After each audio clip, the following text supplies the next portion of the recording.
नमस्कार, प्रेरणा विश्वमध्ये तुमचे मनपूर्वक स्वागत। मागील भागात आपण मलेशिया आणि सिंगापूरच्या इतिहासाची ओळख करून घेतली, तर आज आपण आपल्या सहलीच्या दुसऱ्या दिवसाचा सुंदर प्रवास अनुभवणार आहोत।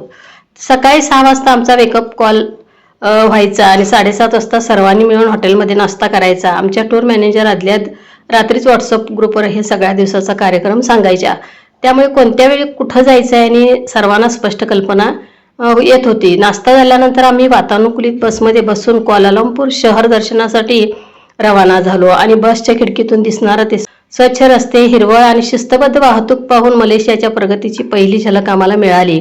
सर्वप्रथम आम्ही जगप्रसिद्ध पेट्रोनस ट्विन टॉवर पाहण्यासाठी गेलो आणि आकाशाला गवसणी घालणारे हे दोन मनोरे प्रत्यक्ष पाहताना शब्दच सुचत नव्हते। स्टील आणि काचेच्या या भव्य इमारती आधुनिक मलेशियाचे प्रतीक आहेत।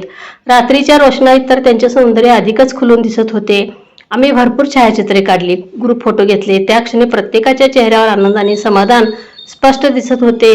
त्यानंतर आम्ही केएल टॉवर परिसरात गेलो। तेथील स्काय बॉक्स हा आमच्या सहलीतील सर्वात रोमांचक अनुभवापैकी एक ठरला।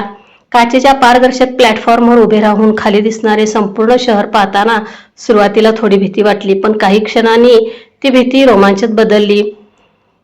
वरून दिसणारे क्वालालंपूरचे दृश्य मनात कायमचे कोरले गेले। दुपारी आम्ही भारतीय रेस्टॉरंटमध्ये स्वादिष्ट जेवण केले। परदेशात असूनही भारतीय जेवण मिळत असल्यामुळे सर्वांनाच घरची आठवण कमी जाणवत होती। जेवणानंतर आम्ही बाटू केव्सकडे रवाना झालो। क्वालालंपूर पासून अवघ्या काही अंतरावर असलेले हे ठिकाण मलेशियातील सर्वात प्रसिद्ध हिंदू तीर्थक्षेत्र आहे। बसमधून उतरताच सर्वप्रथम नजरेत भरली ती भगवान मुरुगन यांची भव्य सुवर्ण मूर्ती। जवळपास 63 मीटर उंच असलेली ही मूर्ती पाहून आम्ही अक्षरशः थक्क झालो। यानंतर सुरू झाला 272 रंगबिरंगी पायऱ्या चढण्याचा प्रवास। पायऱ्या चढताना आजूबाजूला माकडांची वर्दळ होती।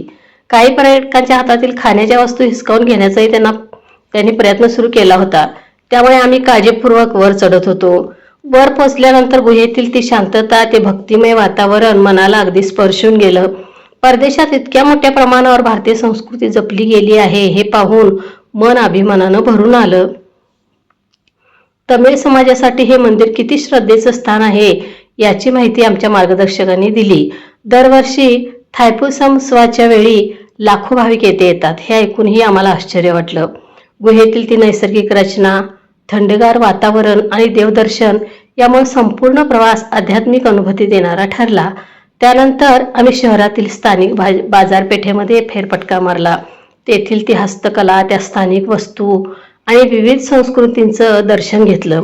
संध्याकाळ होताच क्वालालंपूर पुन्हा एकदा रोषणाईनं उजळून निघालं। उंच इमारतीवर पडणारा तो प्रकाश, स्वच्छ रस्ते, शिस्तबद्ध वाहतूक, आधुनिक शहराचा एक वेगळाच अनुभव मिळत होता। दिवसभराच्या या प्रवासानंतर आम्ही हॉटेलमध्ये परतलो। दुसरा दिवस संपताना मनात एकच भावना होती, ही सहल केवळ पर्यटन नव्हती, तर प्रत्येक क्षणी काहीतरी नवीन शिकवणारी आणि आयुष्यभरासाठी सुंदर आठवणी देणारी एक अविस्मरणीय सफर होती। तर पुढील भागात आपण जोहोर बाहारू आणि लेगोलँड मलेशियाचा रोमांचक प्रवास अनुभवणार आहात।